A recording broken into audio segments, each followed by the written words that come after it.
10, 9. You want answers? I want the truth! Get ready for two guys who can't handle the truth. I want the truth! You can't handle the truth! But we can. Dave Palumbo, Chris Aceto. RxMuscle.com presents Heavy Muscle Radio. Watch out!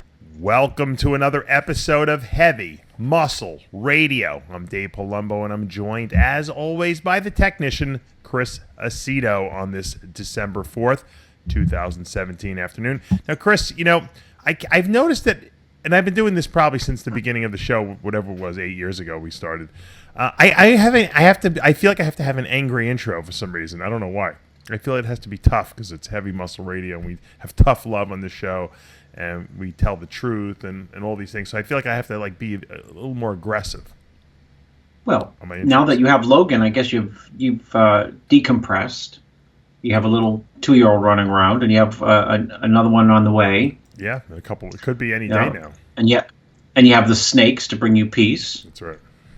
You know, and you moved to Florida, so you're not New York angry. You've settled into. You've hit the. You're 50. You're going to be 50 next year. No. Next year. Next year. Don't push it. I'll tell you about that. It's like my son actually is in this stage now. He's what is he going to be? 23 months in a couple days, and he's hitting a lot. He's hitting, and he gets very angry if he can't do something. I don't know if your kids went through that. I mean, really angry he gets, like nuts. Well, it's that. I don't know if he's a perfectionist. I mean, it's the Italian blood. Yeah, maybe. I like to blame my wife, her family. I'm like, this is all your family's fault. That's the question. I said, you guys are all angry over there. You hit him back. No, I don't hit him back. No way. But, I don't like it. But I think it could be the beginning of the terrible twos. But I figured you'd know. Your kids didn't go through that stage where they kind of got frustrated. And my dad says, yeah, that's what I said. I just hit him. My dad said he's realizing that he has strength now, and he's exerting it to see what his boundaries are. Your father's right. He's seeing where the boundaries are.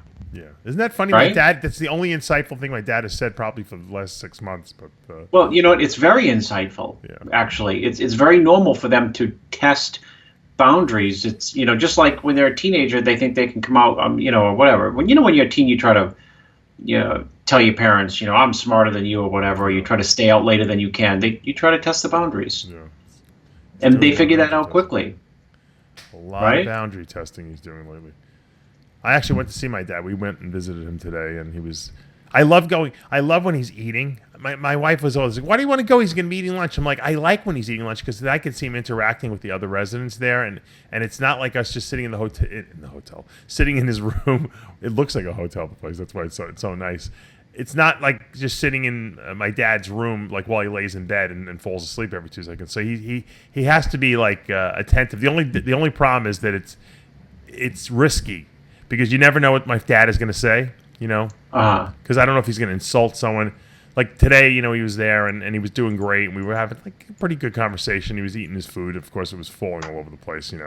He under his seat, it's like the pig pen from the Peanuts. The Peanuts comic strip there. The pig pen always has all the dirt underneath him. It's like my dad. Right under his chair, there's a million half his plate is on the floor, and.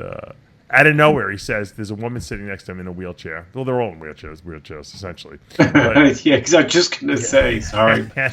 She's staring at me. I don't know if she's really staring at me or if she's just in another world, but she's got the hearing aids in. I don't know if she hears that well, but. And then there's opposite my dad. So my dad's at a table with 2 women, and I'm sitting in the 4th chair there. Is this other woman who my wife used to do physical therapy on. She's been there for many, many years. And my dad looks over at the other woman who I don't know who she is or anything like that. I see her there a lot.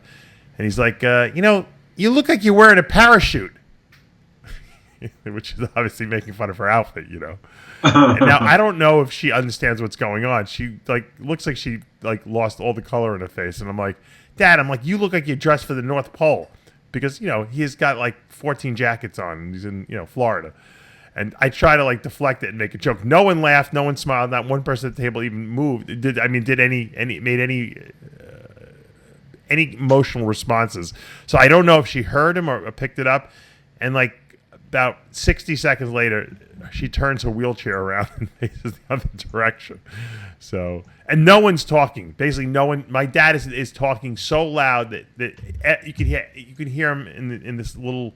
It's like they have a restaurant in there. It's like now I understand why my dad is always asking, "What is this going to cost? What's this meal costing me?" Because he thinks he's in a restaurant. Dave, I'm dead serious. What? My father says the same exact It's an Italian thing. drink. Yeah, it's an Italian. You know what? He wants to know if he's. When I go to visit him, he wants to know if his insurance is paying for it. That's on a good day. Yeah. That he can remember what, because he thinks he's in there for a bad knee, because his knee is bad. Right? Because technically you could never remember that you're in there for memory, because that's like a dichotomy. I'm surprised he remembers that he has a bad knee. My dad doesn't even remember what's wrong with him. Well, he's in a wheelchair, so it's a sign that you. So he's in there. He thinks he's in there for the bad knee, and he's recovering from the knee. So he wants to know if the insurance is paying the meal, or he wants to know if his tab is open. Because, as you know, so people who haven't been to like a memory unit or memory type hospital, dementia unit, they have like a restaurant in there, right? Yeah. Where you eat your meals. It's a cafeteria, but it looks more like a restaurant. They try to make it feel like less sterile. Sure. Oh. Because my dad will ask for extras, and then when they bring it, he'll be like, I'm not that hungry. Take it back. I'm like, Dad, just eat it. Don't worry about it. He goes, I don't want to. I'm not going to pay for this if I have to pay double. I said, you're not paying for it. Just don't worry about it. He's so rude to everyone there. Luckily, they don't take it personally. I don't think they do. But so yeah, that's my dad. I said, Dad, you have a birthday tomorrow. His birthday's December 5th. I was hoping maybe my daughter would be born, and that'll be an easy birthday to remember. But she's probably not going to come for another week or two. And I figured, you know what? I know what the problem was. The woman who's supposedly delivering our baby, the midwife who's friends with Amanda, she's out of town on the 5th and 6th, so we're not allowed to have the baby on that day. Anyway, so I said, Dad, you have a birthday coming up, and he said, oh, really? I said, you know how old you are? He's like, close to 90? I said, you're right. Oh, he's close. Yeah. He's close, I said, you're going to be 88. He's like, holy mackerel. He goes, time flies. I said, Dad, I'm going to be 50 next year. Can you believe it? What do you say to that? He's like, wow, you're pretty old. He's like, yeah, you're getting up there too. I said, I know. I said, crazy. I said, but you're still kicking. You're still in there. He goes, I don't know how much longer I want to hang in this game. I said, yeah. I said, luckily you're in love with yourself. I said, so you'll probably been around a long time. God, we can switch fathers. Yeah. He hates being alive, and there's no reason for him to be alive. But at the same time, he has a tremendous fear of death. So, well, which is good. Keeps him on his toes. Yeah, I was going to say, if he's got a fear of death, then he's got something worth living for. My dad will probably live if they don't kick him out of the place. He'll probably extend his lifespan 10 years in there because he's got it made. He's the mayor over there. It's like everyone is there to like entertain my dad. Like, I'm not talking about the staff. I'm talking about the people. Like, it's like he thinks that it's all about him. The whole floor is about him. Anyone else there is just there to cater to it sounds like it is all about him, actually. Because everyone else is quiet and meek. My dad in his dementia is not doing that. He's not like saying, "Ooh, I don't know what's going on. I better just keep my mouth shut." He's talking more. Yeah. Well, listen. It reminds me of my father. When I took my 4-year-old to see my father 2 weeks ago. Yeah. And they have a button where you can call the nurse. Right. And don't you think my father sits on that button all the time? He wants to hit it and have someone come flying in within 3 seconds. At least he remembers. My dad doesn't remember that the button is there. Well, his is strapped right to the bed. My dad was around his neck, and he didn't know what it was. He thought it was his glasses. So my 4-year-old says, "What's that do?" And my father says, without missing a beat, "Absolutely nothing." And then I said, "What do you mean?" He says, "Watch," and he just you can hear it, beep, beep, beep. They don't even respond anymore. Yeah, no, they don't respond to him anymore. Boy cried wolf. Yeah. Yeah. Unbelievable. We both have to put up with. It's funny how both our fathers are going through the same thing at the same time too. Yeah, well, look, and we're the same age almost too. I know, it's crazy. We'll be there. Amanda will be like, we'll be in memory unit soon. I refuse to succumb to the same fate as my dad. Dave, I'm gonna text it to you now, just so you don't think that I'm lying. Well, I'll do it during the show because we don't have a camera like the TV show. Yeah. My phone just died, but I told you I have above me a sign that says "Practice working on your memory." I don't know what that means. I've said it before, but it's just giving me awareness of, don't lose your mind. Yeah, you know what? You know what? Want to hear something funny? There's a game that I downloaded, an app. It's called Two Dots, and you have to connect these like dots. And I'm convinced. I play it like when I sit in the bathroom on the toilet. I'm convinced it's going to help like my memory. That's the. I got to do little memory games like with myself so I don't forget. My 12-year-old was concerned enough to ask me. I was shocked. He said, "Have you ever heard of?" He mispronounced it. Ginkgo biloba. Ginkgo biloba. Ginkgo biloba. Ginkgo. Yeah. He says it's supposed to help with memory. You should say we're too far gone already. Yeah. No, I tell him. I said, "You give me too much headaches. Half my memory, I blame it on him. Half of it is because of you." That's what my father would say to me when I was little. Yeah, you start using the same lines as your father. That's when you know you're really heading down the same path. So, what's going on in the bodybuilding world? I see they raised. I don't know if you saw it. They raised up the weight classes for classic physique in the pro division. Yeah. Was that was a prediction on the show. Yeah, you did make that prediction. But what's the purpose of that? I almost think it's not a good idea because I don't think it's a good idea because you're getting too close to bodybuilding now, right? Bad idea.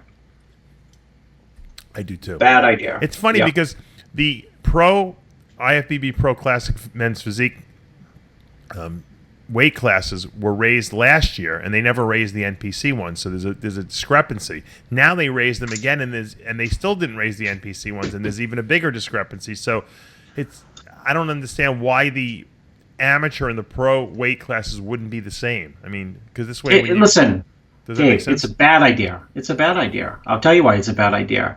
How impressive is the Classic Men's Olympia this year? It shouldn't be any bigger. I agree. I think it's great. So okay, and besides how impressive is it? How impressive are the physiques? Although it helps the rush for bar. Right.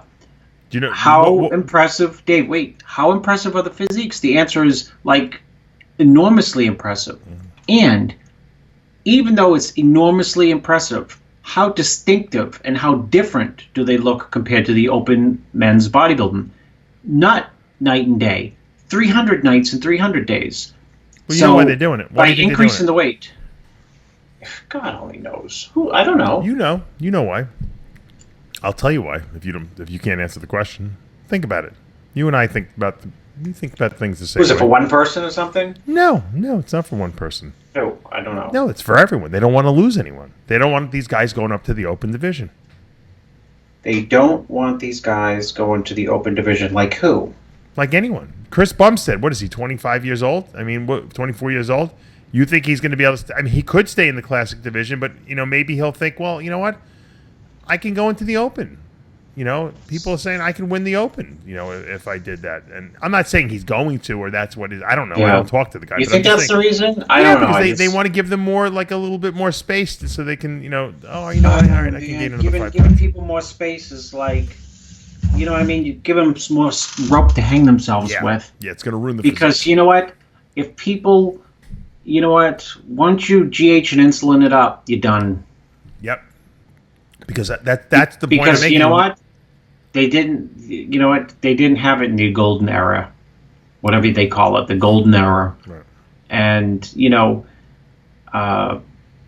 once people start trying to push once people start to push the envelope for size or try to get bigger, it don't work. It ruins the symmetry, yeah. Watch, Dave. Here's the litmus test. Give me the year Flex Wheeler was at his best. The year he won, the USA and Arnold. Give me the year Coleman was at his best. Yeah, when he won the Olympia the first 2 years, yeah. I agree. Okay. Are their body weights at their absolute lowest in their successful pro careers? Absolutely. Okay. Done explaining that to you. Yeah, I agree with you. I think it's a mistake. That's why you got open bodybuilding. If you want to jack I your get weight news for you. I get news for you. Sean Ray, give me his absolute prop. Well, he's got lots of consistent, very, very, very, very good looks. Give me his best. But he was one of the Give me smartest Sean's guys. best. He really didn't gain a lot of weight. He probably weighed the I same know. thing for the last 10 years of his career. True, but when he won the Nationals, he was probably at the lightest he was there, and arguably his best. Maybe Nah. 94 Olympia. 94 Olympia was at his Yeah, best. I think he was good up until when he retired. He really never. His weight probably fluctuated 2 pounds. I don't think he ever gained a lot of weight. Do you? He looked the same every year, which was good. I mean, he never was off really. I mean, So it goes back to the point I'm trying to make is the body weight. If you answer to Coleman, his best, was the first year he won. The first year that Flex Wheeler won the USA, or the first year that Flex won the Arnold. yeah, I think Those were his lowest body weights. Yeah, you're right. And so why up it? There is no reason to up it. I agree. I say keep it at the same. You know what? And if these guys want to go up to open bodybuilding, we'll let them do it. Who cares? We'll get new guys coming up from if you want to make it like a little farm system, then that's great. I think that if you raise Because it up, Classic has two. What are the components to Classic, Dave? I'll spill the beans now. What makes someone Classic to you?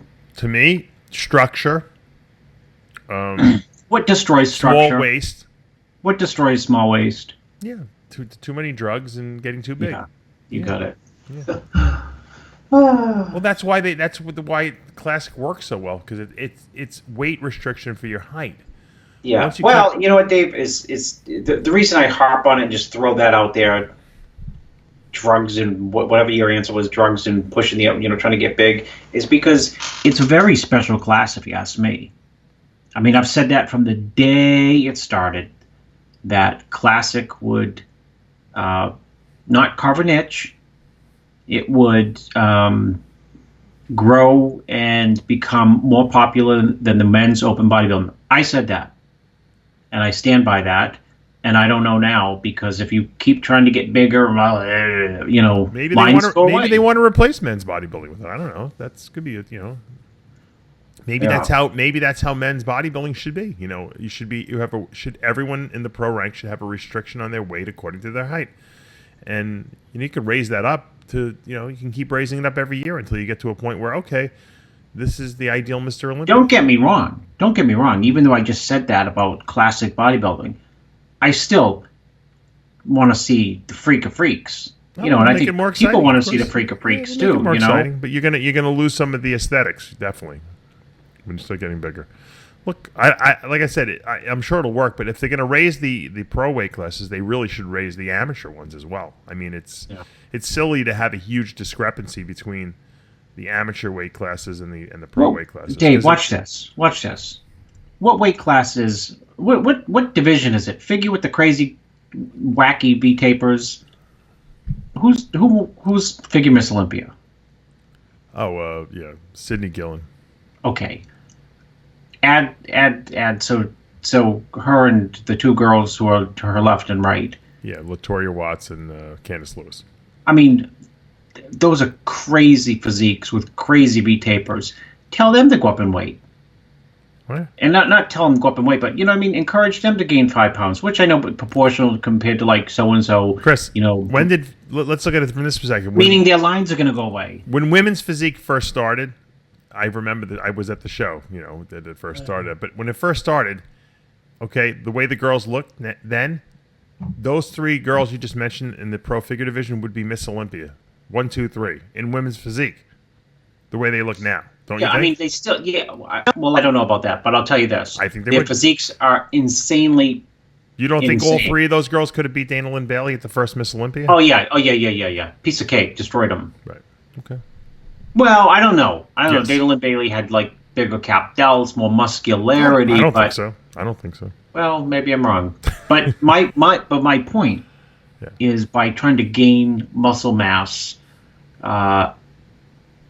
you throw your lines off on a lot of bodies. I don't, probably the amount of weight they raise it is not going to really make a big difference in terms of, I don't think we're going to ruin aesthetics. If it keeps going up, obviously we do. Here's what the problem is. The problem is now you get a guy who turns pro who thinks that, I don't want to take a lot of drugs, and I love the fact that this classic physique division's around because I don't have to get too big, and I can really make sure I keep my weight. Now he's giving up. He turns pro, and he's got to gain 10 pounds of muscle because he's too small for his height. And now he ruins his physique because of that. Because now he's got to do more stuff, and he's got to push the envelope, and he ruins the aesthetics of his physique. So I that's where I see the problem. I don't think the guys that are in the division now are going to have any problems because they're going to just put a few more pounds on and grow into that. It's the guys that are up and coming that are going to screw themselves up. I'm telling you, you'll see. Yeah, that's what I'm afraid of. We'll see. But anyway, I don't mind it going up as long. But I think they got to raise the NPC weight classes as well because to keep it on par with itself. So, we haven't heard anything. Phil Heath's been pretty quiet since the Olympia win, and I don't think he has a contract yet, has he? He's probably one of the few Mr. Olympias who's gone for quite a while without a contract. You would have to go back to who won the Olympia before Haney? Samir. They were all Weider contract guys before that. Well, it doesn't matter if it's a Weider contract. It can't be an asterisk next to it. I mean, it's shocking. That was a supplement contract. I think every Mr. Olympia has always had a contract. Ronnie was with Weider and was with Metrics when he first won, and Dexter always had a contract with someone. Yeah. When he won, Jay had a contract all the time. So why is Phil contractless? Well, I think Phil wants too much money probably. I don't know that for a fact, but I would say that Phil probably has a very high demand for what he thinks his ticket price is worth. I mean, especially since he's a 7-time Mr. Olympia now. And I don't think these companies out there have the money, or if they do, they don't want to spend it on Phil for some reason. I don't know what the reason is. I mean, he's also the only Mr. Olympia who's ever made $400,000 for winning the Mr. Olympia. And he's won that, the last 2-3 years he's gotten $400,000? So, I mean, in that sense, maybe he doesn't need a contract, because the guys who came before him were making, probably, $200,000, $150,000? I don't know what it was at that point. What was Jay making? $200,000? Yeah, what was he? I don't know what Jay made or didn't make. It's shocking that Phil Heath does not have a contract. Right, but what I'm saying is that Phil is making up for the lost wages that he would. Let's say, I don't know what Jay was making when he was on the contract. I know, but you never want to make up for lost wages. You want to be able to get the wages. Of course. But maybe you kind of worked. You kind of worked hard a little hard to win 7 Olympias and not have a contract. Maybe Aaron Singering can sign him. He's without an athlete now. Not I'm not saying that as a joke. Well, because obviously Dallas McCarver died, but he's got what's his face, Kai, under contract with Kai's own company. Yeah, but that's Kai's own company. That's not really his company. Although I'm sure he makes money off of that. So yeah, I don't know. I don't know who would even be a good match for Phil, because Phil was with Ultimate for a while, and then obviously there was a problem there, and he lost the contract. So. What's another big company? Would Jay's company ever hire him? BPI? BP? No, they got Reagan. Oh, they do, right. They got Reagan Grimes. Maybe if Phil can go on the contract with Bader out there at Oxygen. For oxygen supplements. Yeah, maybe. I'm surprised Bader hasn't started his own supplement line. He probably will. Of course he will. Right? At some point, of course he will. Mark my words. He should. He's got his own brand. It's of course. I mean, branding is just it's a natural extension of. He's got all the gyms. He could put them in there. Successful gym brand with a very catchy name. Yeah. Even though some people call it carbon monoxygen. I'm sure if he ever launched a product line, I would think he would want Rami to represent it, wouldn't he? You would think so. That's what I would do if I were him. Yeah. But then he would have to really support Rami, because he'd have to pay him, whatever he's at least comparable to what he's making over there at GAT. Isn't that funny? Ramey's got a contract. Dexter's got a contract. Roden's got a contract. Wolf has a contract. Cedric has a contract. Heath does not. Yeah, but I'm sure Phil wants a ton more money than these guys do. I'm sure Cedric I know, but that's is very happy. Like you know what? At some point, you got to lower your rent. But does that lower the value of you? You know what? I don't know. That's a good question. You know. No, because you know what? It's like trying to rent an apartment, and you say, "I'm going to rent this for like $2,000," and then 1 month goes by, and you know what? You rent it for $0. Another month goes by, and you rent it for $0. Another month goes by, you rent it for $0. And you think, like, gosh, if I had been renting it for $1,650, it'd be $4,800 I'd have versus $0. Well, think about what Phil gave up when he left Muscle Tech there, and he started whoever started his own company, and he was involved with them. If he had stayed, you asked me on this show here, and I said that was a bad move. Yeah, I mean, what was that, 4 years ago, maybe? Yeah, I don't know. Whatever it was, I said right off the bat, bad move. He gave up whatever he was making. I don't know. He was making $250,000. I don't know, $250,000 a year. I don't know what he was making, but he probably lost $1 million already since. Well over. Well over. And you know how it goes. It's like, what could you have turned? Just backtrack. What if you put $1 million into the stock market or Bitcoin or even the made-for-TV movie with Joey did that. The Joey made for TV. You could have been an investor in that or the Titus movie. Speaking of Oxygen Gym, I was thinking about this. As we are obviously approaching the Christmas holidays now. What goes on there at Oxygen Gym? I mean, obviously, I know they don't celebrate Christmas, the Muslims out there, but what about the guys like Regan Grimes? I mean, does he come home for the holidays? Does he stay? Yeah, comes home to see his family. I would imagine. I would imagine. Right? I would imagine. I mean, does a guy like him come home and get homesick? You think he'll go back if he comes home?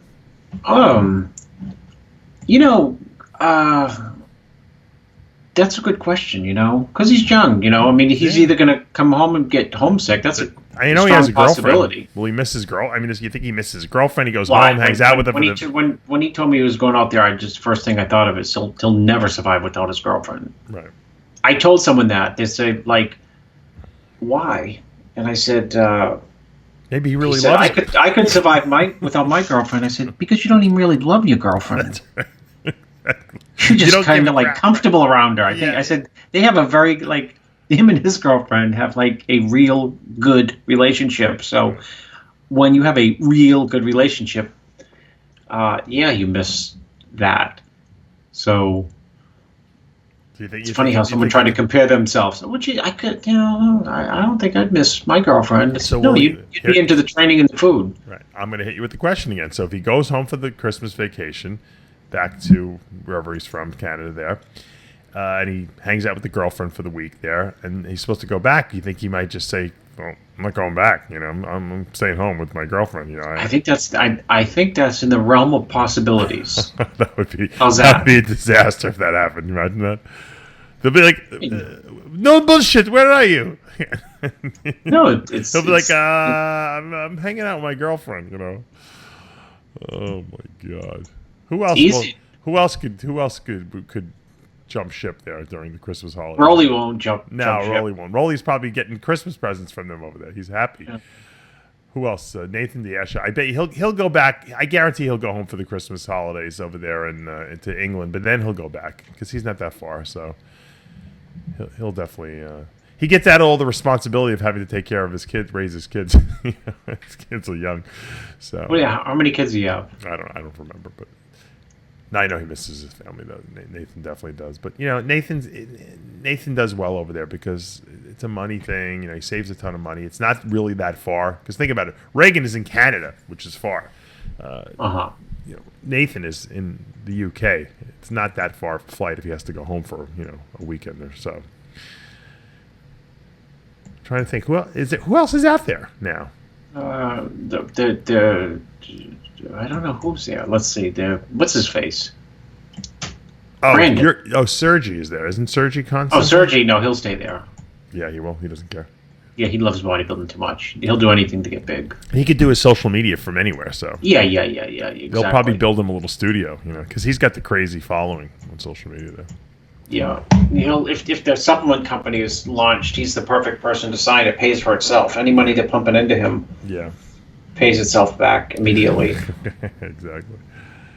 Speaking of Oxygen, Oxygen TV called me up. They reached out to me. They want me to. They have a supplement line and no, this had nothing to do with Beta. This is the Oxygen TV cable station, and I guess they're doing some kind of a special on Kelly Ryan and Craig Titus, and I guess they saw my rant I did when Kelly was released from prison, and they thought it was good, and they wanted to get me on this TV show. I said, sure, yeah, I'll do it. I don't care. Yeah. What is it? What type of TV show? I don't know. It's a special they're doing on him. It's like an in-depth investigative special on. I don't know if they'll actually get Kelly. They saw that on the thing I had said I really wanted to get Kelly an interviewer, and they said the same thing. They're like, I don't know if we're going to be able to get her, but we're going to reach out to her too. But so I gave him a couple names of a few people that knew him and might want to interview. But I knew them in the sense that I would hang out with them at parties, after parties, because Craig and Kelly used to run all the after parties. A lot of people don't realize. It was actually kind of fun when you would go to shows like Arnold Classic and the Olympia and some of the bigger, pro shows on the circuit. Kelly and Craig would run the after parties, and it was a big deal back in the early 2000s. Who invented the after party? I don't know, but it was great. Nowadays, they're not as good. It's like usually the promoter throws a little after party, and people go. Back then, it was hardcore. You would go to clubs, and then after the clubs, you'd go to after parties. So they decided rather than having to do after parties, we'll just hold the party, and it'll run till 5 in the morning or whatever it was. And Craig would put certain people on the list so you can get in immediately, like all the pro bodybuilders, and then all the regular people wanted to go because they wanted to hang out with the pro bodybuilders, and just they want to get high with the ones who get high. Yeah, just shoot. They want to shoot the shit in a very it was pre-internet. Right. Well, there was internet, but it wasn't like you couldn't live stream. No one had a phone. Well, you had you had dial-up internet, right? It was faster than that, but it wasn't like you didn't have it on your phone where you could actually record shit and stuff like that. Yeah. It wasn't high resolution or anything like that. So we would go there. We would take pictures, and stuff with throwaway cameras and stuff like that back then. And it was fun. So I have insights and stuff like that into them, and how they I think progressively got more and more into that whole party scene. I really believe that recreational drugs ruined the two of them. I think that they would still be around. Craig would still be getting in trouble and doing crazy stuff, but they wouldn't be. I don't think they would have ever killed anyone or gotten involved with that. I think the drugs really fucked their heads up and made them make some very poor decisions. But we'll never know. We'll probably never know the real story unless Craig decides, fuck it, I really am going to spend my whole life in jail. I might as well just write a book about really what happened. At this point, it's not going to change anything. Be like the OJ book. If I did it, how would I do it? Remember that book he did? OJ got away with it, so it was a different story. There was no reason for him to admit it. But if I were Craig, but he did a book. Remember how he did a book? Yeah, but someone else did a book. If I were Craig, this is what I would do. If I was Craig and I was in jail for this long, he's already been in jail for 13 years. He's gonna at least be there another 20 years, okay? At least, or 23 years. I think he's got to do 33 years. So chances are he's probably never getting out. So you might as well sit down and start, even if you write 1 page a day at this point, start writing the book of exactly your whole life leading up to the thing, and then write what happened. Write it out. Who cares at this point? It doesn't matter. It's not going to change anything. You might, if you did it, admit it. If she did it, say she did it. Obviously, they both try to cover it up. Tell us what happened. It'll be a bestseller, guaranteed. Guaranteed bestseller. And you know what you can do? You give the money to the girl, Melissa James's family, as a sign of goodwill, and say, you know what? We fucked up. Sorry. This is the best I can do for you. Hopefully, this helps you guys live a better life. And I'm sure they'll make it into a movie anyway. Guaranteed. Craig's a good storyteller. If he sat down and really, really honestly wrote his whole life, it would. Yeah. I don't know if you saw the movie The Wolf of Wall Street about that Jordan Belfort guy. Sure. Yeah. I mean, you thought that was a wacky movie. I guarantee you, Craig's life is way more fucking fucked up and much more interesting. All right. So the Oxygen TV people are going to come speak with you. Yeah, so they're gonna. And you're gonna suggest what he write a book, or you're gonna tell them what your perspective is? No, I'm just gonna give them my insights into who they were. But because I knew them pretty well. I didn't know them the best of any. I wasn't like best friends with them, but I talked to Craig a lot and Kelly, especially at the shows. We would hang out with them, so I had some insights into them. I know other people that have more insights that once again gave them some names to talk to. But the problem is that you have to find someone who could actually speak, like you said, we mentioned earlier, in an intelligent way and give some insights that are interesting. Because just because you know someone, sometimes you almost know them too well, and you can't think of all the different crazy things that happen. I can remember everything because every time I saw them, it was like something spectacular going on. From the minute Craig first said he met her, because I remember Greg Kovacs called me up. He's like, because he was close with Titus for a while. Titus just told me he came visit me, stayed with me for a week. He's like, he met this girl, Kelly Ryan, and I knew who Kelly was. She was a Fitness America pageant girl. He's like, yeah. He goes, he's hooking up with her, and she's going to be a big star in the pro fitness division, and it's going to help us revitalize his career. And he's like, the only thing I got to do is I got to make sure I got to get her plastic surgery. I got to get her boobs. I got to get her lips fixed, and he went through the whole list of all the things he had to fix up for her. So it was really funny, but. I mean, Craig really, he reinvented her, and unfortunately, maybe not in the best light, but Kelly was an amazing fitness competitor. I mean, if you can Google or YouTube her routines that she's done, and you'll be like, fuck, man, she'd be Miss Olympia today. Yeah, she was amazing. Yeah. So is she out now? I don't even know. Yeah, she's out. I assume she's probably still in Vegas, but I don't know. She's definitely out. I'm sure she's hiding it. I'm sure she doesn't. I hope your arch nemesis doesn't beat you to the scoop. Oh yeah, maybe they'll ask Christian Duke to be on the oxygen TV station. I'm surprised Bader Badai hasn't asked Christian Duke to come out as the official media coverage of Oxygen Gym. Maybe he can move out there and give him his own little room in that little hotel next to the gym, and he can feed him, and they could bring him his psychotropic meds that he's on every day. And you know how they bring the bodybuilders the 5cc syringe? They could bring Christian his Haldol and his all the other antipsychotics that he's on, and he could cover the Oxygen Gym. They can make their own. They could have their own Oxygen network over there, where they just broadcast 24/7 from Oxygen Gym, and Christian could do the play-by-play. Yeah. Or maybe our other friend who owns that TV network can go down there and set up a live cam. Who's that? Our other friend in the Middle East there. Oh, okay. who owns the big TV station. Hey, did you see Billy Bush today in the New York Times? No. Oh, he's going after Trump. Oh, he is? Yeah, you sounded like Blackman there for a second. Did you check out the article in the New York Times? I don't know how it, because I saw an article. I guess he had to come out because now Trump is now saying that he doesn't know if that Trump is asked, or he spread it around. He's testing a trial balloon, so to speak, and those close to him apparently are reporting that Trump is saying, that wasn't me on the audio tape. Yeah, I know. So Billy Bush wrote an article today that said, "Yeah, it actually it was me and it was you." Oh, he did. Yeah. Oh my God. I just thought I'd rile up some of the. That's a little red meat for the. For all the haters, for all the people who hate you because you don't like Trump. Yeah, the right wing Republicans who listen to the show. Yeah. They're like, that fucking Aceto. Fuck him. I don't want to hear his political agendas. It's Arnold who doesn't like Trump, not me. Yeah, Arnold doesn't like Trump. It's Arnold who's got the big bone to pick with Trump. Well, Trump kind of insulted him, right? Oh, kinda. But Arnold, they haven't been as publicized, but he's had his multiple digs back. If you think about it, Trump is the only guy who's ever even gone after Arnold. No, everyone else, no one like minces meat with Arnold. Like everyone like kind of gets along with Arnold. You notice in Hollywood and in Congress and stuff like that. Not Trump. Trump doesn't care about anyone. He's not afraid of anyone. and I don't know if that's arrogance or if it's just confidence on his part. Well, Cedric was the only one who brought it up in public. Remember when he gave the victory speech at the Arnold this year? He said right to Arnold, "Hey, don't you got a little bone to pick with someone over there in Washington or something like that?"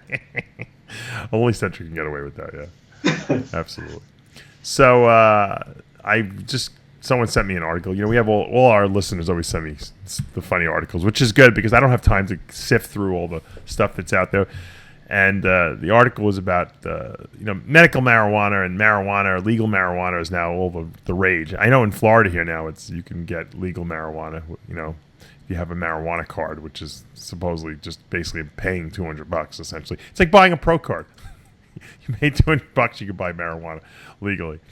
So they're saying now that rectal marijuana, if you put it in your anus, is much more effective than smoking it.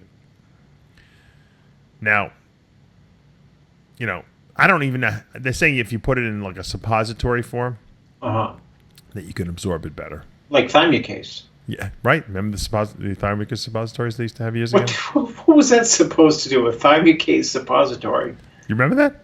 I don't even know what Thymucase used to do. It's supposed to break up I was told it breaks up the Thins what out was the it skin. medically used for?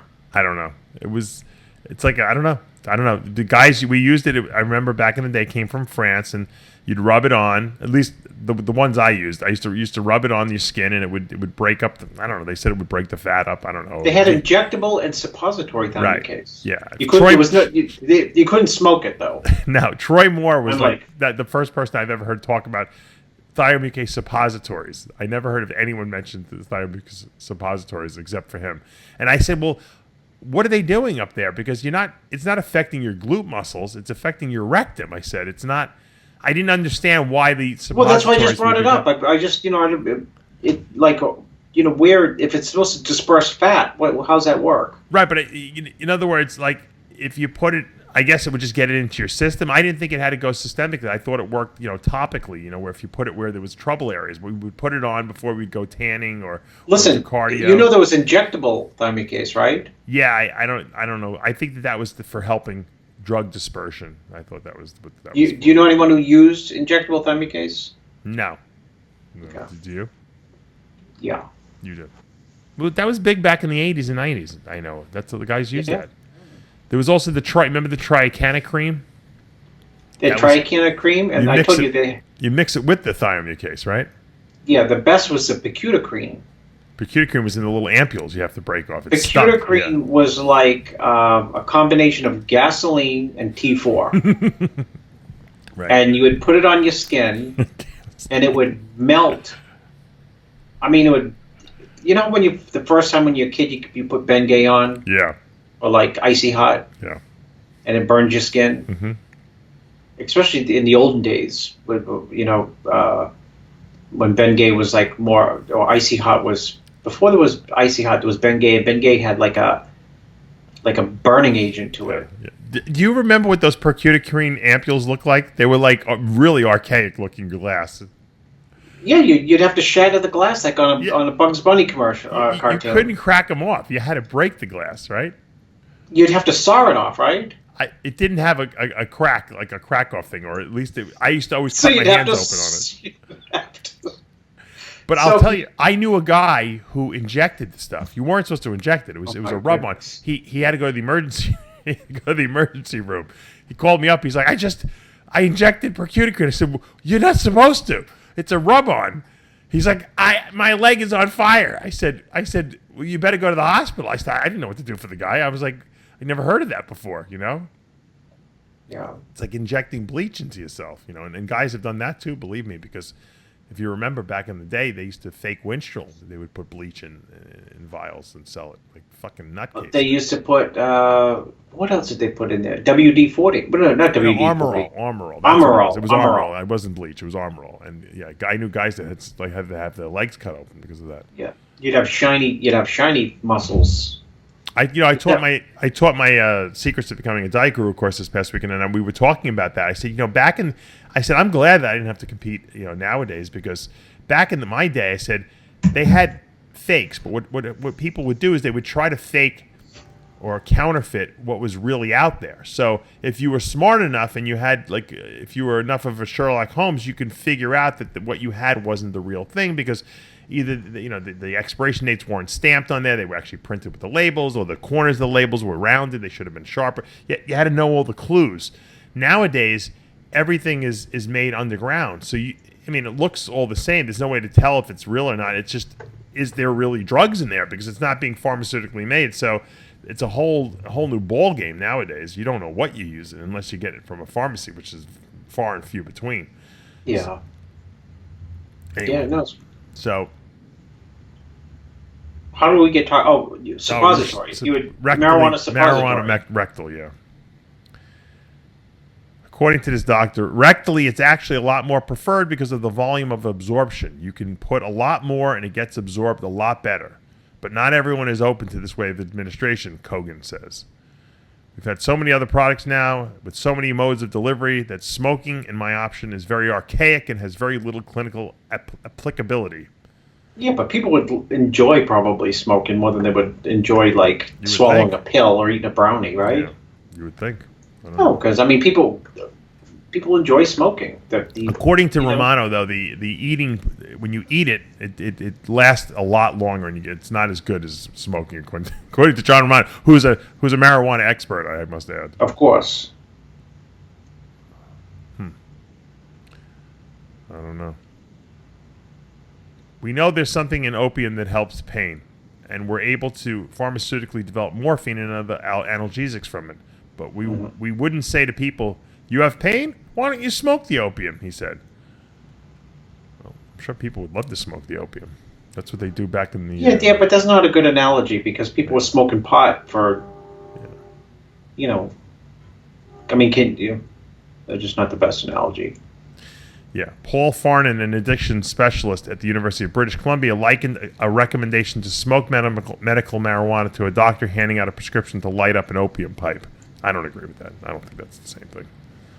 The drugs, it's completely... Well, he's an expert. Look at what a right? He's an expert, and it's illogical. Yeah, so stupid. Another crazy story I got. You'll get a kick out of this one. In Japan, they opened up the first restaurant that will serve human meat. Can you believe this one?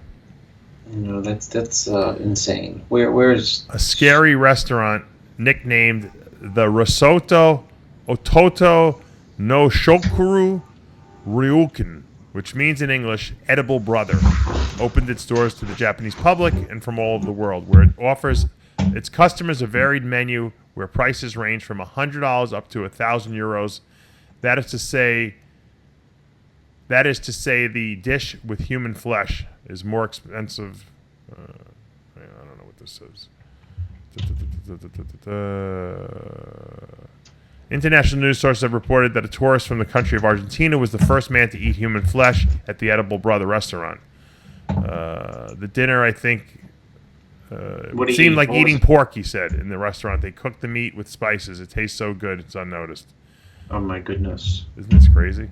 I take it it's a dead person before they... Yeah, the question we all ask ourselves, how do they get the meat, right? Yeah, the people that's why I before said dying... Listen to this one. This is even crazy. I'm sure there'll be a few bodybuilders that decide to do this. The people before dying decide to sell their bodies to this peculiar restaurant, approximately for about 30,000 euros, or $35,799. This is the balance that those interested can leave their families. So if you die, I guess they give your family that and they take your body.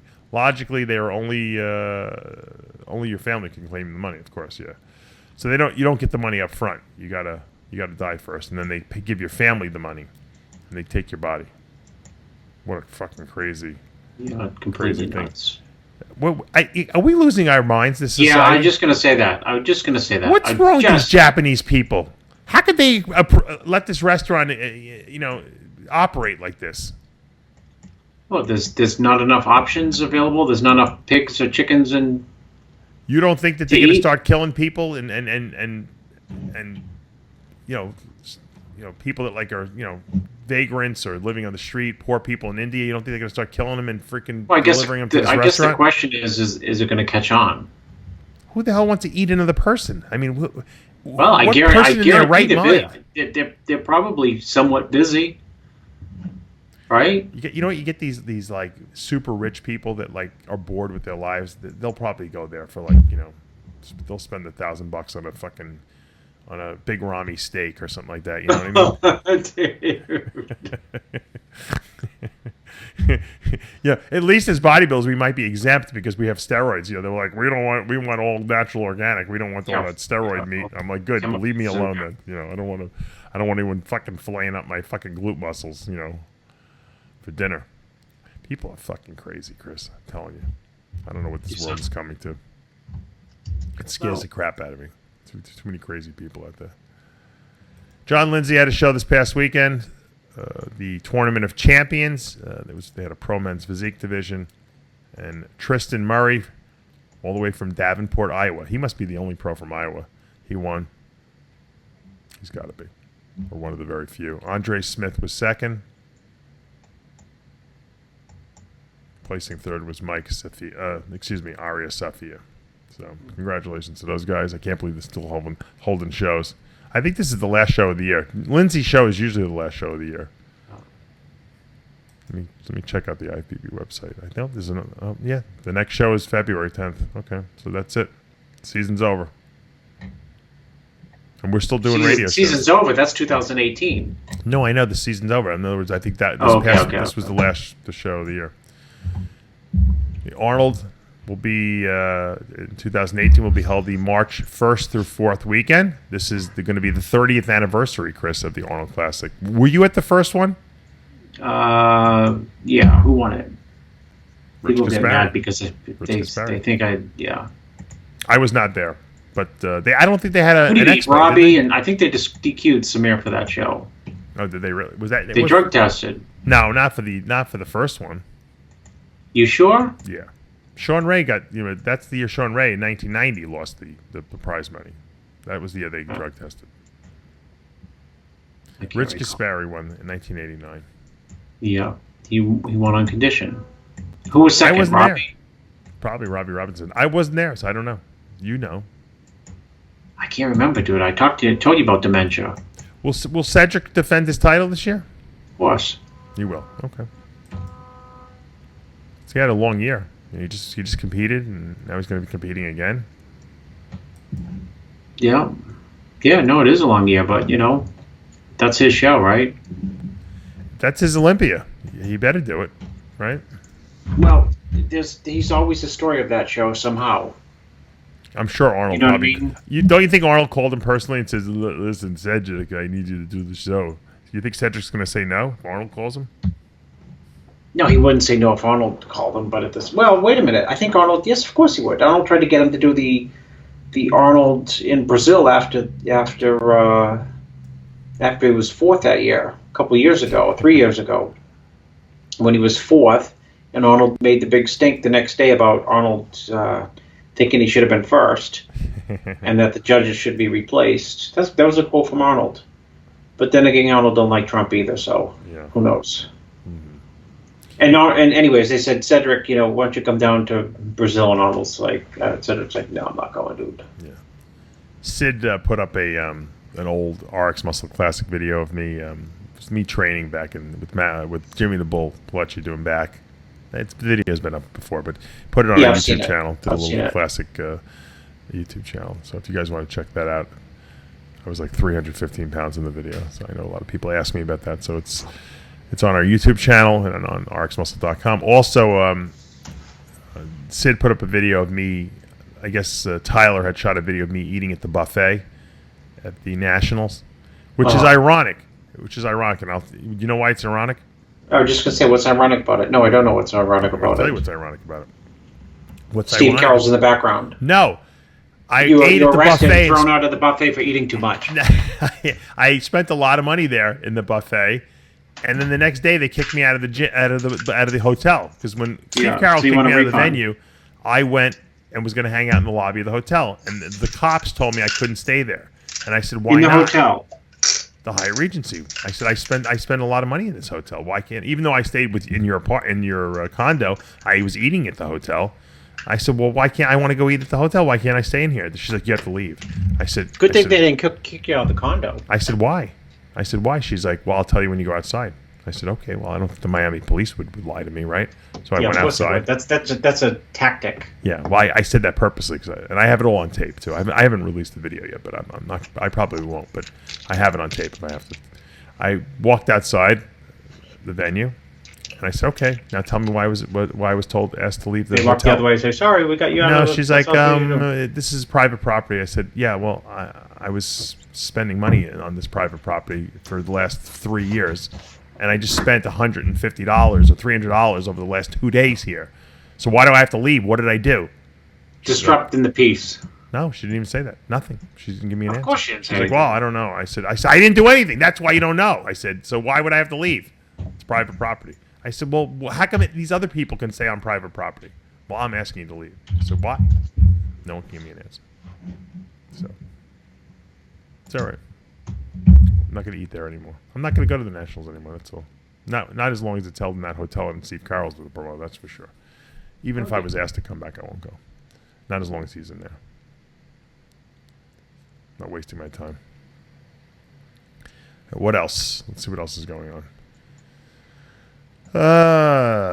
We did the autopsy report of Dallas and McCarver. That's what I wanted to bring up. Did you take a look at it? No, I didn't. I was How could you not look at it, Chris? Come on. Because you know what? God damn it, Aceto, with these fucking bed bugs. Because I said it on the show 2 weeks after Dallas died. I said people don't care anyway. I know it sounds horrible, But they do. And I said it right after. I said, you know what? People will forget. You asked when Dallas McCarver died. I felt bad for his mother and bad for his immediate family, and I was just surprised. You know, he died of a heart. Just for people who haven't looked at it, people have already forgotten. He died of a heart attack. So it's just odd. You know, I mean. People, there's an outpouring. I mean, that's the cycle of life. But it's just an odd observation on my part is that there's this mega outpouring, and then, people forget completely. So here is the autopsy, and my perspective is like, he's no longer alive. He's no longer alive. I guess. Why do you have to dig up? How he died, but how he died. People need closure. That's why it's important. Okay, so here, you want the autopsy? Want me to give you the autopsy? Yeah. Steroid related, but go ahead.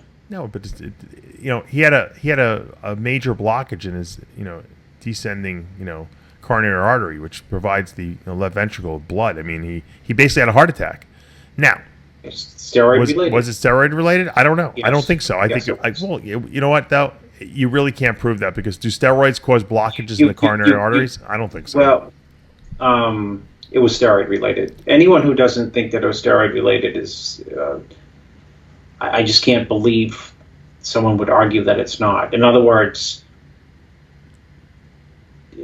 how about this? Do you think they were a strong contributing factor? Yes. Okay, done. I think that steroids will make the situation worse. In other words, if you're a genetic, a genetic time bomb, I think that they're obviously going to feed into that and make the conditions worse. In other words, would Dallas have died a young man if he never knew that he had a blockage in his coronary? Probably. Even if he didn't. Even if he you're didn't, right there too. No, Dave. To play devil's advocate, because the flip side is that there's people who have taken steroids far longer than Dallas. And as you know, have abused their bodies. I mean, we all know people who have been taking steroids 25 years, not low dosages, right? And don't have heart attacks. So the flip side of that is, you're right. He probably would have passed away at some point at a younger age due to heart. The sad thing, though, is he had the warning signs. I don't know if he was... The sad thing is that he's dead. Yeah. That's actually the sad thing. Well, the reason we're talking about it is because if it could save other people's lives, this is important. In other words, he had symptoms in Australia of a heart issue.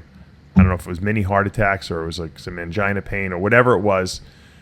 Had he gotten a angiogram done or a cardiac CT scan of his coronary arteries, they would have seen a blockage in there, and they could have put a stent in there, or they could have done something, and he would have had the option. They could have said to him, look, we don't think you should bodybuild anymore, and he could have said, well, fuck you, I'm going to continue doing it, I don't care. Or he could have got something taken care of, and he could have dropped weight, and he could have, started watching his diet, and he might be still alive. And I don't know if that's an option he would have taken, So the point is that I want to put out there is that, it doesn't matter what age you are. You don't know your genetics. You don't know what's going on in your body. And you have to address it. You can't put your head in the sand. I didn't know I had an arrhythmia, I was born with. And it only happened when I exercised at a very high level. But, had I remained a long distance runner, I might have dropped dead from, running while I was running, at some point in the future. Probably turning to bodybuilding, in a sense, saved me in a sense because I wasn't, even though I was working out hard, I wasn't doing long, intense cardiovascular sessions. And that's really what seems to set off my arrhythmia, at least. So who knows? You don't know. We don't know. You don't know what the things that you do to yourself, are going to result in. But the thing is, get that heart checked on a regular basis if you're bodybuilding and you're pushing maximum weight and you're a heavy guy. We all have enlarged left ventricles. We all have skewered, that might be a better word, cholesterol levels. Another thing is when you have a blockage in your heart and your blood's really thick, and steroids make your blood thick, and guys take other drugs that can thicken your blood. That's a disaster because now you're going to get your chances of throwing a clot in a small, constricted vessel already is much higher, and the chance of you surviving that is pretty much zero. So it's like a perfect storm, so to speak, that happens. And another thing came out, his testosterone level, Chris. I don't know if you ever had yours checked while you were on steroids. I think mine was once like 3,500 or something like that on blood work. It should be, the norm 50. And most bodybuilders are in the thousands someplace. He was, if the values are correct, the values that they put on the autopsy, his levels were 55,000. Now, there's really no. You mean 5,500? No, 55,000. 55,000. Now, I never heard of a value even close to that. Now, to me, well, could have been wrong. I guess. Yeah, well, I don't know if it was wrong. All the other tests look pretty good. Let's assume it was right for a second, okay? If it was right, the value. That means, and it's impossible to figure out how much testosterone you'd have to take to get that value. But if let's say a regular bodybuilder takes 1,200 milligrams of testosterone a week, a guy who's not out of his mind, but he wants to have maximum improvement. That's kind of like the most I ever took, and my levels were only 3,500. Okay, do the math. That I can't even fathom how much he might have been taking. And once again, it could have been 10,000 milligrams a week he might have been taking for all we know. So this was a person, obviously, who was pushing the envelope. And that's why when you say, was it steroid, it has to be steroid related. I agree. I think that the steroids definitely accelerated his death. Well, Dave, I say this too, I say it's steroid related because, one of the downsides, well, the obvious part, is that he had a massive jump in weight in like 18 months. And if you gain anything, body fat, muscle, if you gain that amount of muscle, or that amount of muscle with fat, or that amount of fat, or that amount of water, or that amount of water and fat, or that amount of muscle, water, and fat in 18 months or 2 years or whatever it is on your body, it's such a stress. It puts an enormous amount of stress on your heart. Yeah, and then period. If you have a problem to begin with, it's inherent genetically, which is. You know what I mean? So minus out the steroids. Let's say for some reason somebody went from 260 to 340 in 2 years. Yeah. That's a lot of stress on your body. True. I agree. So, including your heart. Yeah. So, guys, the messages. Look, I'm not going to be. I know Phil Hearn, I've been watching some of his Facebook stuff, and he's been like saying, calling people a bunch of morons, and that you guys are all insecure guys. You take drugs, and here's the guy who competed for what? Are you morons for? Like in other words, like everyone's like, you guys think it's safe to take steroids. You guys are fucking killing yourselves, and I know I did it, and it's all insecurity and everything. Look. I would never go that far because that's just like sour grapes. Look, the bottom line is that bodybuilding is a sport where guys will push the envelope. I'm not even talking about the drug aspect of it. I'm talking about just even gaining weight aspect of it. It's stressful for the body. Then you throw drugs on top of that. And is there a safe way to do it? I say there is. There's a responsible way to do it. Everything has risks involved with it that we do. There's the guys that jump out of airplanes, and skydive for a living. I mean, think about it. If the chute doesn't open, you're dead. I mean, that's a lot more risky, I think, than taking anabolic steroids. I mean, let's face it. So everything in life has risks associated with it. Guys who ski, for a living. They can ski off the side of the mountain and die, and they do. And all the time it happens. So hit trees. So everything's risky, but it's about how you minimize the risks and how you make it safe responsibly. And for bodybuilding, it means going to the doctor and getting checked regularly, getting your blood work done. I've given out, people email me all the time. I give out lists of all the blood work you should get done. And I've talked about heart tests you should be getting done. You should be getting an EKG done every year. You should be getting an echocardiogram. Maybe every 5 years, get a cardiac CT scan to see how the coronary arteries are doing. These are things you got to check out because if you don't, you're stupid because a lot of these things are avoidable.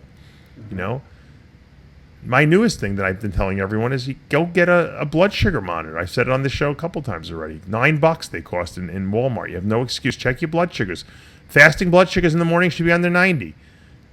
Blood sugars after 2 hours after you eat should be under 130. If they're not, your blood sugar control sucks, and you're gonna fuck yourself up later in life. And I'm really pissed off that I wasn't checking my blood sugars when I was younger because.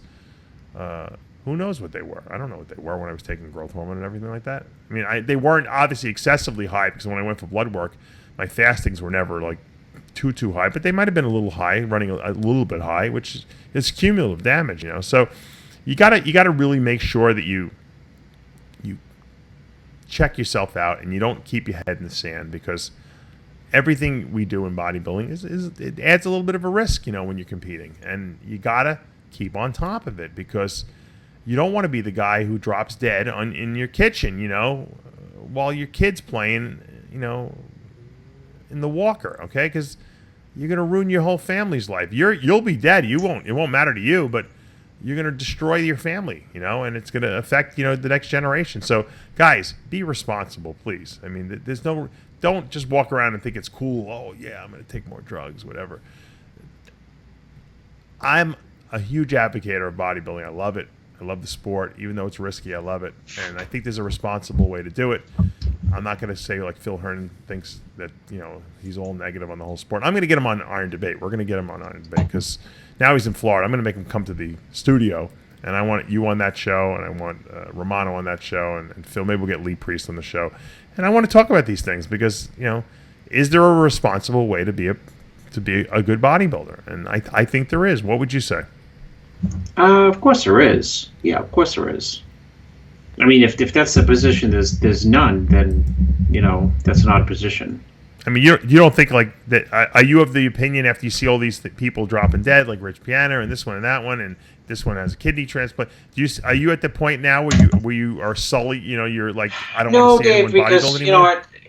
If you honestly look, I think I told you that off the air once. We had Rich on as a guest on Iron Debate. Yeah. And I think I only discovered, it's funny, I didn't even really know who he was until up to about 6 months or 8 months before that. Mm-hmm. But the first thing I think I was with you in Australia, and I may have commented, I didn't say he's going to die, but I said, dude, whatever he's doing has got to be incredibly not good for his body. Yeah, you did say that. And that was a reflexive statement based on the fraudulent arms and delts. And you know what the weird thing, Joe, though, is, Chris, on the autopsy, his his organs and his body was way, way healthier than Dallas McCarver's. He didn't have any blockages. Because there's different levels of unhealthy. Right. I'm saying he just looked unhealthy because he was shooting up his arms. He probably took a lot less drugs and I guess that was the point. It doesn't take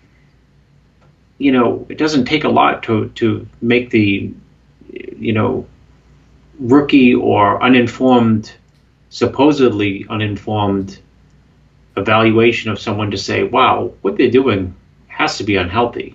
I mean, it's just weird that other people wouldn't draw that conclusion where Rich would have something fishy in his arms and delts. Right, but Chris, no one was surprised when Rich died. Like, they almost expected it, whereas everyone was, like, completely blown away by Dallas.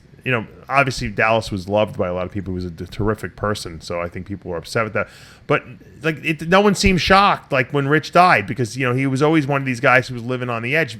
But the autopsy report, there's still no cause of death. I still think he was murdered. To be honest with you, I think that there's a homicide there that no one's really picked up. But you should speak to the oxygen people when they call you on Craig Titus. Yeah, I'll tell them to do a story on Rich Piana. That's a very good idea. I'm glad you brought that up. I'm going to tell them to open, because these TV show investigations sometimes can open up.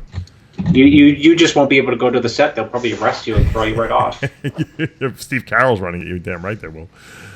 Anyway, but my point is that I don't know what the point is, Chris. I don't. Your point was about being healthy. Oh, yeah. Do you think can people bodybuild? Can people bodybuild in a healthy manner? That's my question to you. Yeah. I think they can. Do you agree that, or do you think that? Yeah, of course they can. Listen, I don't like drinking alcohol. I mean, I don't drink alcohol, but I'd be foolish to say that you can't. You could say there's a lot of negatives with alcohol, but you can drink for 50 years in what's it called, a reasonable way. Viagra, Chris. I have wine. Dave thinks I drink a whole bottle of wine every night. I don't. I only have 2 glasses. I'm not an advocate for alcohol, but you can drink responsibly. Yeah, you can. Yeah, of course you can. I think a glass of wine, every night. And yet, you can also, drink irresponsibly and do a lot of things because of drinking that you wouldn't normally do if you weren't drinking. So, sure.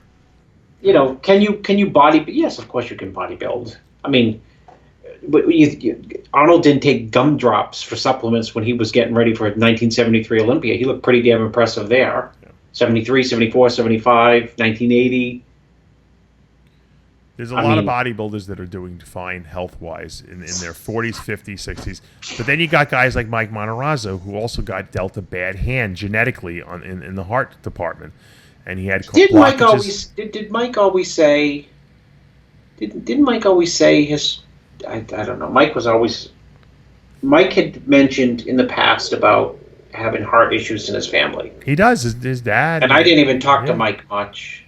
I didn't have a lot of interaction with him. It was genetic, and I'm sure, and he knows that he's gone on record and he's been talked about it before he died.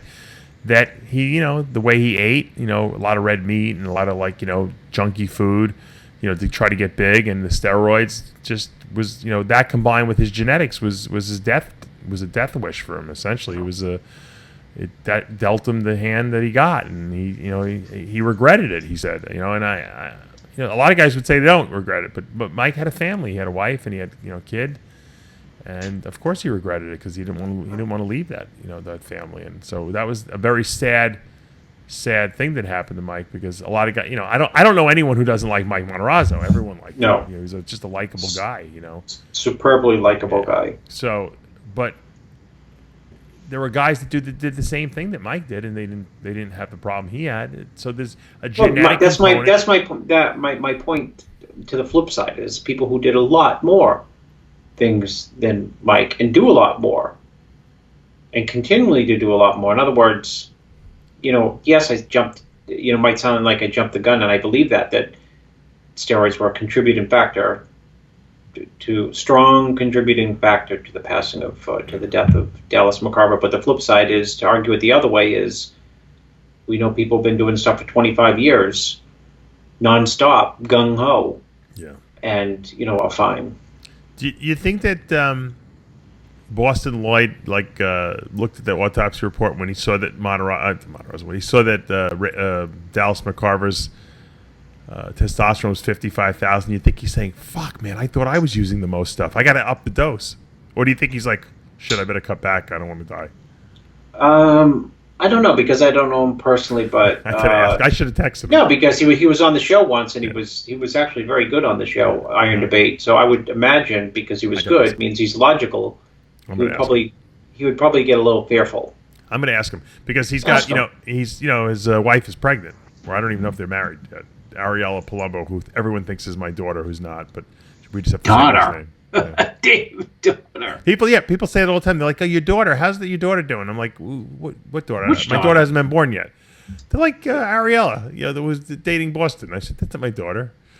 Dave, have you been somewhere with Logan, your son, to have someone say, "Oh, your grandson is so handsome"? No, thank God. That's why I dye my hair like a retard. That's happened to me before. It has. Well, you got the gray hair. Yeah, and I'm like, what are you talking about? And then I look to the left and look to the right, and I see like 19-year-olds with 4-year-olds, or 22-year-olds with 4-year-olds, and I'm like, oh yeah, it makes sense now. Hasn't happened to me yet, thank God.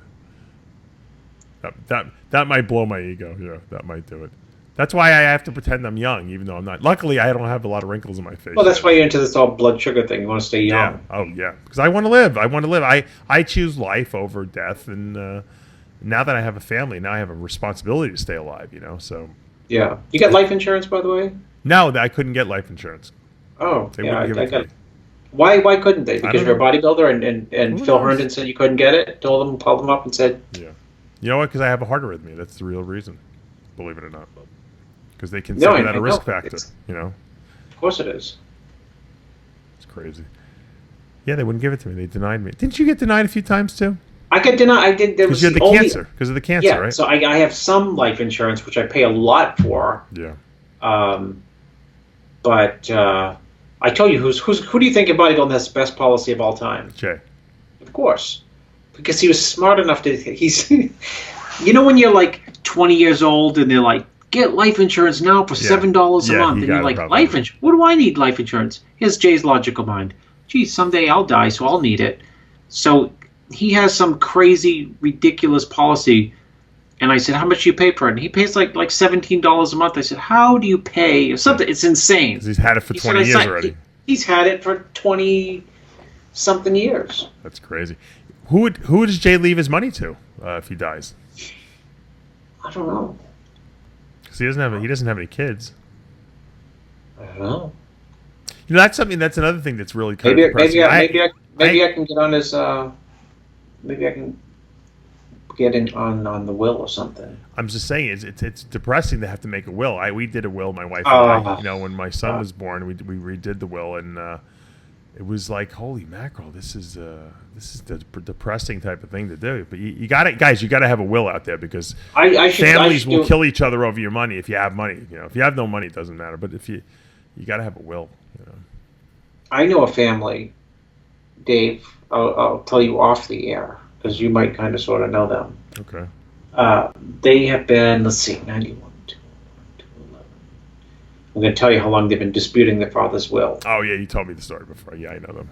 I know who you're talking about. Maybe it's 26 years now. 26 years. Where's the money, though, if they're disputing the will? Well, no. See, you asked the wrong question. The question is, imagine how much money there is. Oh, yeah, true. If you've been disputing the will for 26 years. If you're disputing it, do you have access to the money, or is the money just sitting in? I don't know. Who knows? I don't know. That's a good question. Right. I don't know. They disputed my grandfather's will was disputed. That's the first time I was just aghast that you could dispute it. Did he have money? Yeah, he had money. Yes, he had money. Yes, he did. But yeah, he did.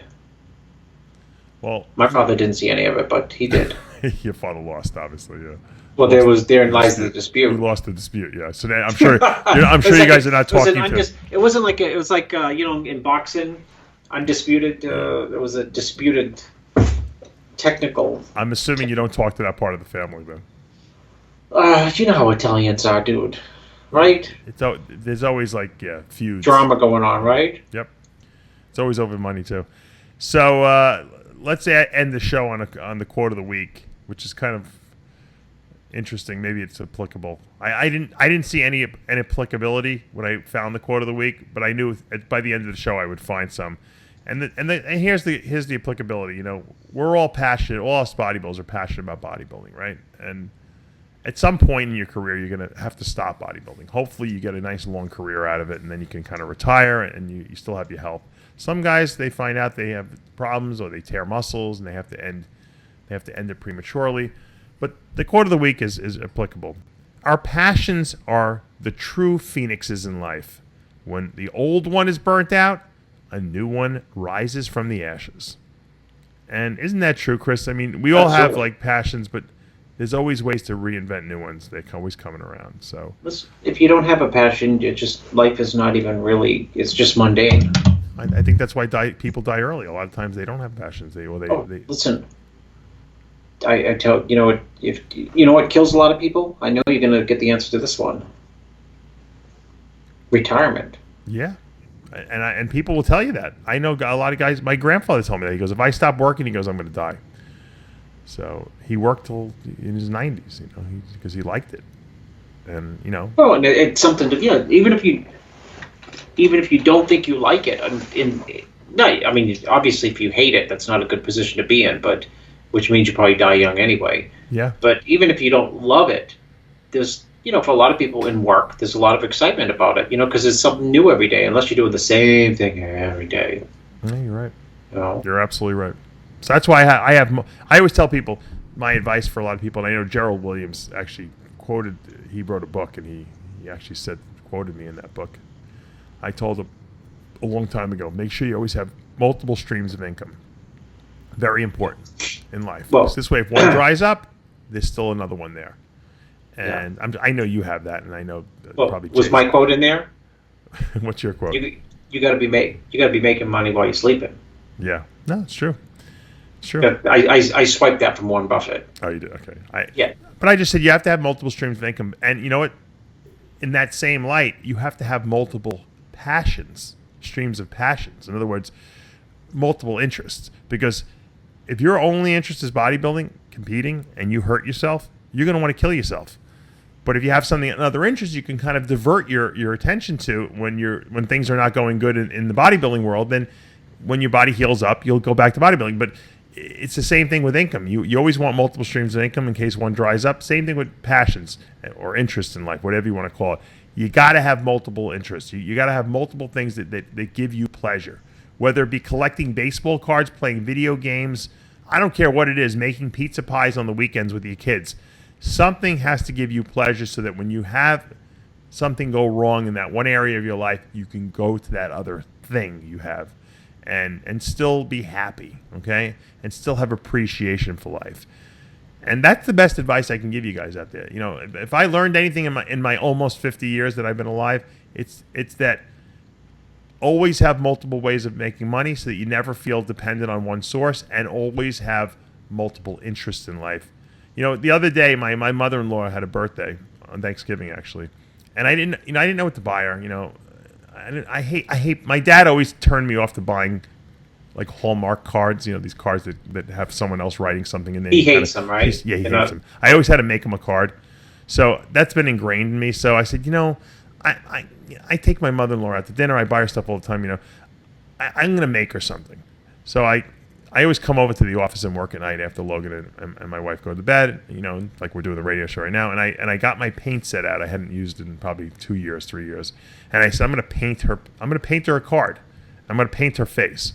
So I got a picture of her face, and I sketched it out, and I started painting it. And of course, to do a good job, I really probably should have spent a week on it, but I don't have a week to do. So I said, this is going to be a quick version of it. And I got a pretty good representation of her, and I gave it to her the next day on her birthday, and she loved it. I was like, I didn't know if she would appreciate it or not, but she loved it because it was unique and it was something you can't buy. I spent a lot of time, painting it, and so she has it in her house, and so sometimes, so I have so many interests. Like I could paint. If If I had nothing else to do, I could sit and paint probably all day long, and I would be happy. Now, I'm not going to make any money from that, obviously, but I could amuse myself. It would give me pleasure, you know. And you got to find hobbies that give you pleasure. I knew a bodybuilder. I'm not going to say his name because I don't want to embarrass him. He used to like to knit. He would knit. You know, you ever see people that knit like scarves and hats and makes stuff? him relax. Makes him relax. Yeah, and I was like, you know what? It's good. That's good. He would sit around for hours watching TV and just knit, and I'm like, you know what? It's something that gives you joy. Do it. Don't let anyone judge you. I had another guy who used to like to make peanut butter and almond butter. He had like a press, and he would make his own, and he would be giving it out to everyone. He'd be like, "Oh, here's a jar, and he used to give me." I don't even know what happened to the guy. He disappeared, but he used to do this back in the 90s, and I used to get my peanut butter from him. He would make it for me, and I was like, "Wow, this stuff is fucking great," and he just got pleasure out of it. So, guys, nothing is silly. If you enjoy doing it, do it and be good at it. If you like to play video games, be the best at it. I know Dexter was a big video game. I don't know if he still does it. He was a big video game guy back in the day, in the 90s. He was, what they used to play, Nintendo or something like that? All those guys? Sure. Yeah. Chris Cormier was a big video game guy, too. Yeah, big time. Gillette. Yeah, they all did. Lee Priest. Oh, Lee was also into the... Yeah. I think he lived with Gillette for a while. That's what made me think of it. Lee lived with Gillette. I wonder if Lee still plays video games. I got to ask him. I just had him on the show the other day. It was a very popular video. I don't know if you guys saw it, because a lot of people thought, what happened to Lee Priest? So I did a video, what happened to Lee Priest? And I'm not going to tell you. Go watch the video. But it was pretty crazy what happened to him.